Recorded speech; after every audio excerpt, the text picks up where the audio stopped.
this is Nemesis Stars, and yes, I've been to the cinema today.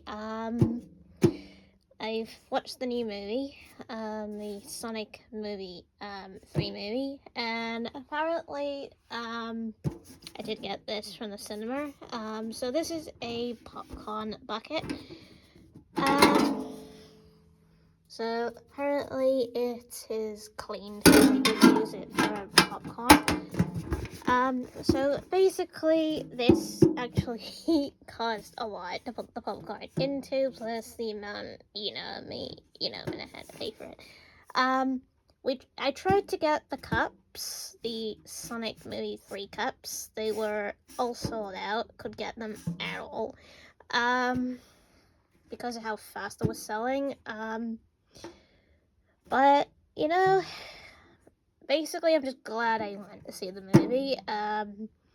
So since basically I will give out some spoilers, this is basically a spoiler video, basically from watching the movie, basically.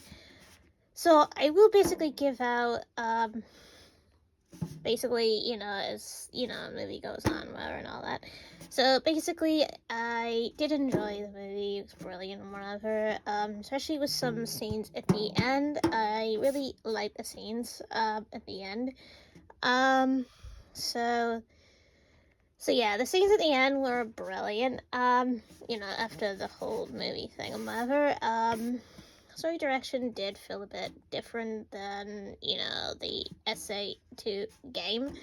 But some of it was sort of similar, especially having the original song, Live and Lord, still in, basically, the movie, which is brilliant, by the way.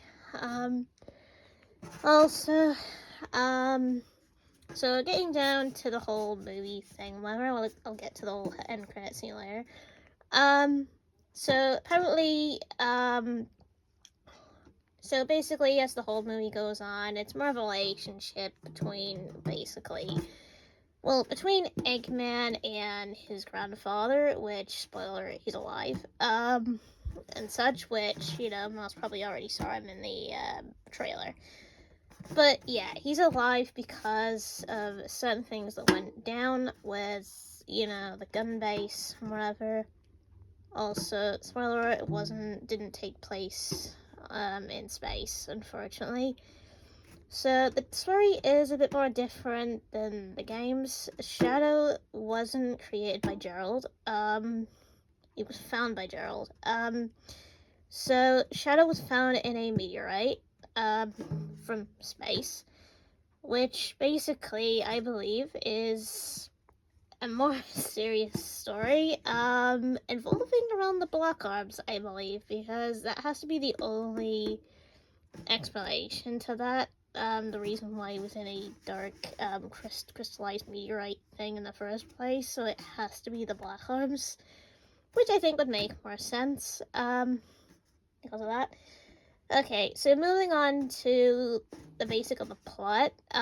So there is a lot of references in the movie, like Sonic talking about the whole flight thing on the helicopter, like what you'd get at the start of SA2 when Sonic is captured by Gun and he tells them basically like saying something like no movies and whatever, I'm out of here. So basically in the movie though, he actually says something kind of like that, except he's not captured. He's basically with Knuckles and Tails, and they jump down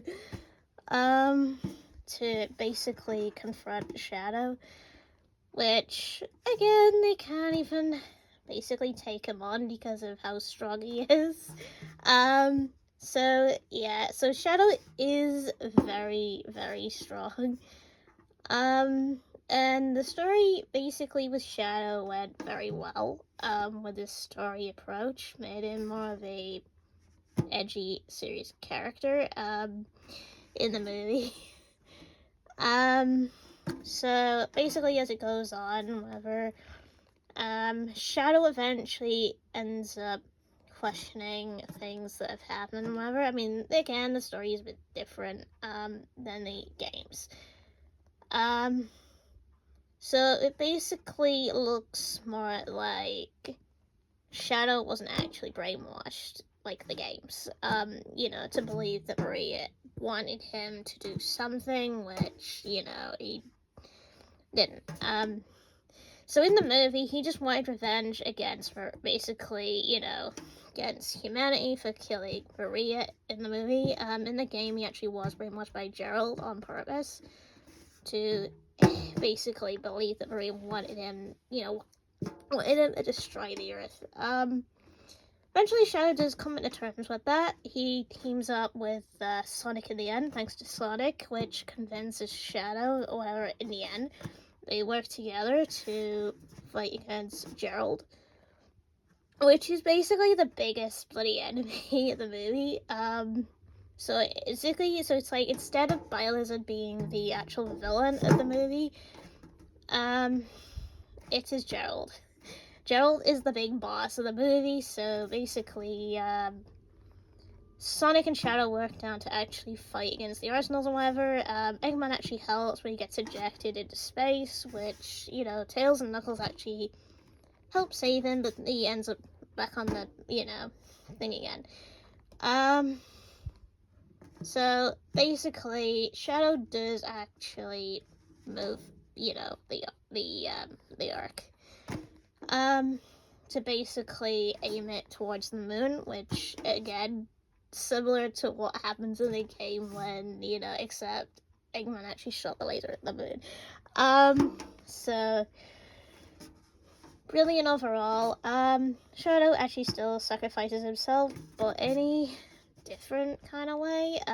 So, there is a bit of difference. Sonic actually loses energy before Shadow. So basically Sonic's the one that falls unconscious, but, gets saved by Knuckles and Tails, through a portal and whatever, ends up somewhere else, grassy meadow somewhere. While basically Eggman, which I don't know, might have been killed, might have not been killed,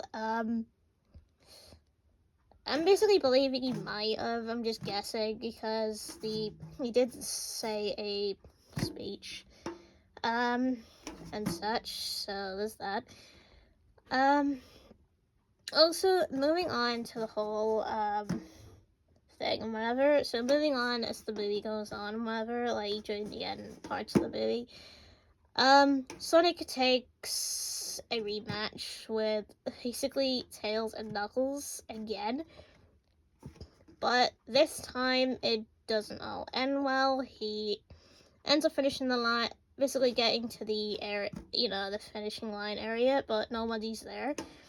And then he wonders why, and such, until he is ambushed by none other than Metal Sonic, which is perfect because, basically this ties into the whole, the other character, which works perfectly well with Metal Sonic, and that other character is basically Amy.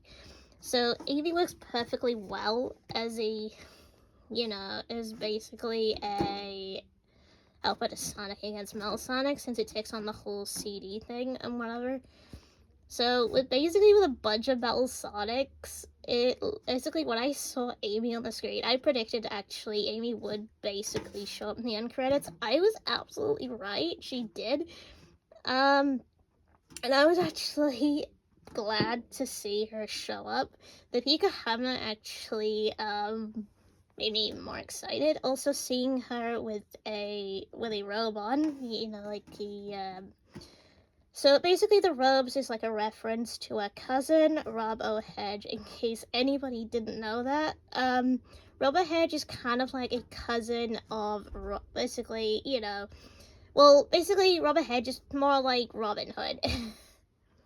Related to his father, which is the king of 8 kingdoms, so that makes Amy a royal heritage, since she's the cousin of Rob O'Hedge. So anyway, So after basically that scene, whenever we see another scene, which shows Shadow, basically, finding his inhibitor rings after, it crashed into the earth and whatever. Basically looking like he actually woke up way after, so, he'll be basically, so basically he's actually alive, which I knew he would, so I actually believe for the next movie, we'll actually see some romantic interaction between Sonic and Amy. I most definitely think that'll happen, and I most likely basically think, that Tom and Maddie will do the same thing as Knuckles and basically tease Sonic that he has a girlfriend, which I think would be pretty funny. That's what I'm basically speculating.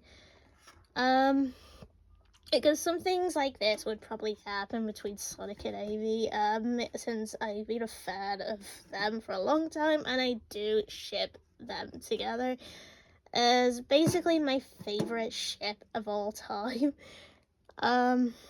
Since it's basically a good couple sort of thing. Yeah, so anyway, the movie, I'd actually basically give it a high rating, and such. So, basically, this definitely beats the other two movies before it, because, of everything it put more into it. There is another thing, I'm glad there was no flossing in the movie, thank God, because, that was kind of like a curse of the two movies. So because of everything I've seen, I'm going to give it a perfect 10, including with the song in it, Live and Learn. So yeah, I want to give the movie a perfect 10. So basically that's pretty much all I've got to say for now and whatever, so yeah, if I basically end up doing another movie review in the future, to do with Sonic Movie 4 and whatever, I will do another spoiler review, so stay tuned for that, and yeah.